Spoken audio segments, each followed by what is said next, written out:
because there was like a whole war on drugs happening. Damn you, Rogan. Reagan. Oh. God damn. God damn it, Joe Rogan. Joe Rogan. Hi everyone, welcome to the Synergy Podcast. My name is Justin. And my name is Emre. Today we're going to be looking at comments for the question, lawyers or Reddit, what is a detail that your client failed to bring up to you that completely lost you the case? From the subreddit AskReddit. A buddy of mine, case as a public defender. A gal was busted on drug charges and told him she didn't have any drugs on her when they arrested her. He thought, okay, we'll use that. Turns out she didn't have any drugs on her when they arrested her because she sold them to an undercover cop. That's like a movie. That's straight out of a movie. I'll just say that she wasn't lying. She wasn't lying. That is true. That is true. She Good didn't point. have any drugs when they arrested her. Well, she probably lost that case. I'll f***ing do it again. What? That's what the person they were defending, that's what they said. Yeah. Why do you even have a lawyer in this case? And now you're in jail, so good luck, buddy. This next one says, employment case. We got to the deposition of my client and all set up. The first question is, please state your name. The client looks at me and says, can we take a break? We do, and she pulls me out into the hall, and she tells me that she lied about her identity. She's apparently a serial fraudster and has changed identity 7 times since the 90s. She apparently thought the other attorneys had somehow figured it out, and that's why they asked the question. Wow. Well, she ratted herself out. That's crazy. All right, so maybe she's still a fraudster, identity fraudster out there still. I was the one being sued for a car accident. I said he ran the red light. He said I did. Went to the deposition and his attorney was asking about his day-to-day activities since the car accident. He stated that most days he takes out the trash, watches TV, and smokes crack. Smokes crack! Anyway, his attorney decided to drop the case for obvious reasons. Never heard another thing about it. Wow. People are just too honest in the court of law. I'm not saying that lying is always a good answer, but if you are on a daily basis smoking crack, please do not tell that to the judge. Well, I guess, yeah, you're supposed to be telling the truth, but not saying something doesn't make you a liar, does it? Well, I mean, it does. Not a lawyer, but a law student. And not exactly what you asked for, but I feel it fits here anyway. We read about a criminal case in which there wasn't enough evidence to convict the suspect, so the suspect was not guilty due to reasonable doubt. And he responded, "Thank you, Judge. I'll never do it again." The DA went into appeal, and the dude got convicted. This is the same as the other one, like, I'll never f***ing do it again. Yeah. A friend of mine is a lawyer, and he said that a client once turned up to court in the actual same outfit he was wearing in the burglary. When the CCTV footage came up in evidence, the client looked down to himself and was like, oh, shit. No way. No way he didn't realize. You don't have any other clothes at all where you're in the same outfit, then you need to rob a clothing store. Not my client, but the son of the opposing party and presumably the party himself. Lied about being blind to make himself seem more sympathetic as a witness. Oh my We didn't God. know either until he took the witness box. Their counsel asked him to take an oath, and he picked up the car and just read it. That was the cherry on top of a series of ridiculous events. The judge dismissed the whole thing in our client's favor shortly after. I was a trainee at the time, but my boss, who was in their late 60s then, said it was the most ridiculous case she'd ever handled. That's such a waste of time. Pretended to be blind and then forgot that you were blind. It's so natural to just pick up and just read something when you actually have eyes that work. Right, exactly, right. That's funny, though. What I'm realizing is that a lot of these lawyers are losing cases just because their clients are just straight up stupid.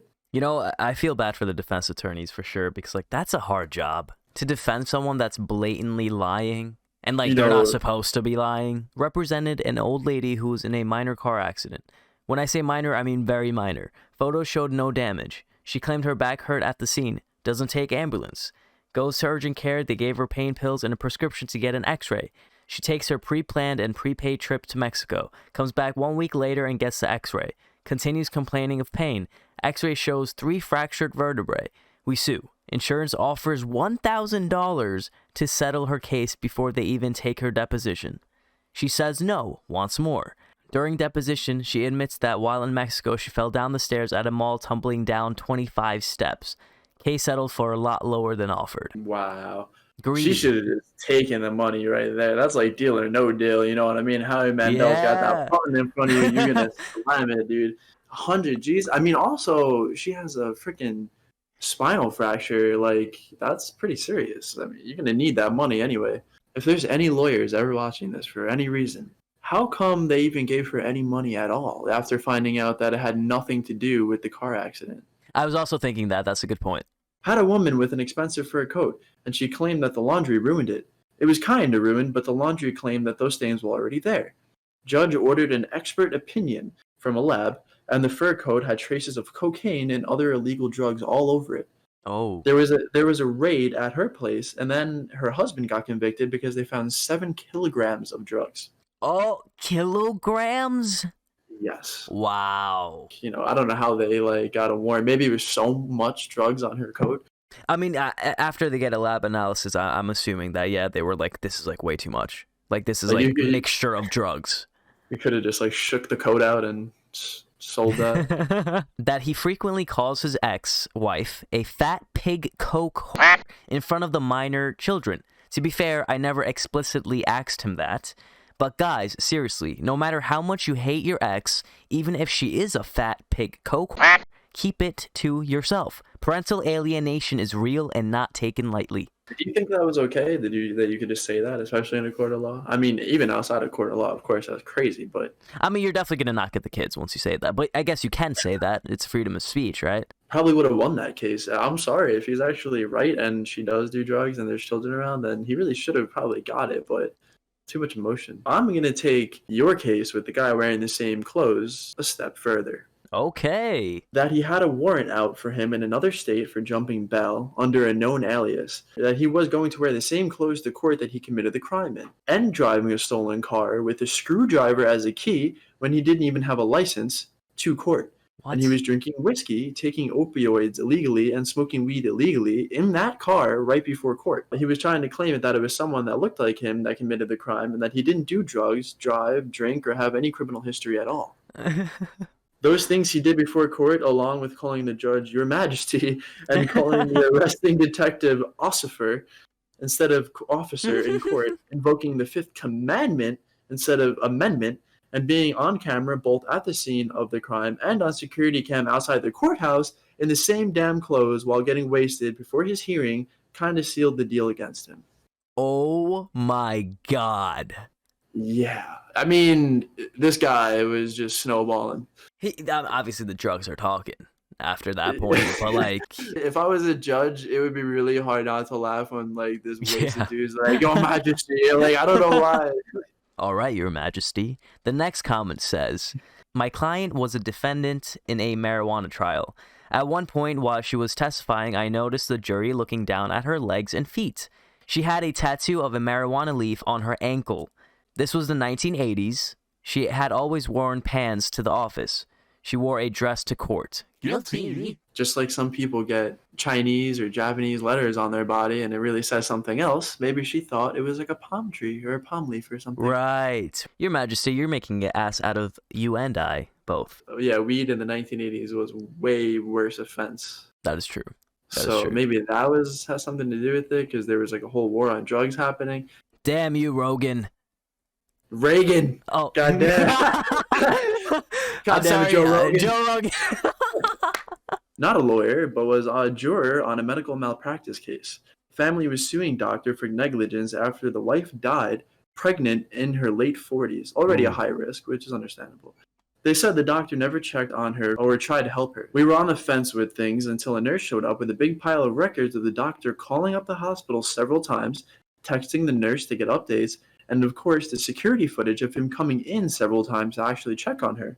They did not tell us that she was initially admitted to the ER for eating rotten meat that she had scraped fungus off of and then got sick. Easy choice after that. Ew, why would you even eat that? If this is one of those absurd pregnant cravings that you just couldn't hold back from. Also, it's kind of just gross. I personally could not eat a meat that I scraped the fungus off of. The client claimed that the neighbor's fence was intruding onto his property. Neighbor had a video camera on his house. Neighbor showed me the video of my client physically pulling the fence onto his own property, throwing stuff over the fence and digging underneath the fence to erode the dirt around the footing, causing the fence to slide further onto my client's property. Oh, and the neighbor was the chief of police. Chief of police or not, that's just crazy. You literally dug underneath their fence like a dog and then moved the fence onto your property? There's more to that, for sure. My father used to be a public defender and was defending a man for arson. As a witness was testifying that he saw the defendant at the scene, the defendant stands up and shouts, "You think you can snitch on Louis the Torch?" He had not mentioned this nickname previously. Well, his name isn't Louis the Extinguisher, so I'm pretty sure that he's guilty. Slightly different. This was a preliminary meeting to decide if I would take this guy on as a client. Him. I have a special question. I live in Malaysia, but I'm legally dead in China. Trouble with the ex-wife, you know. Can I still immigrate to the USA? Me. Would I recommend it? Wouldn't recommend it.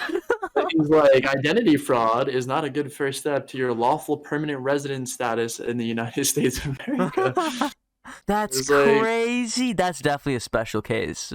This lady must be like a Kill Bill or something, like an assassin. He's literally doing a lot to be an unknown. I didn't even know you could. How do you even do that? I don't know. It's like in Breaking Bad where he just calls the vacuum dude and asks for Hoover 3000 or whatever it is. That's all we have for today. Thank you for joining us. Catch us every Tuesday and Thursday for a new conversation.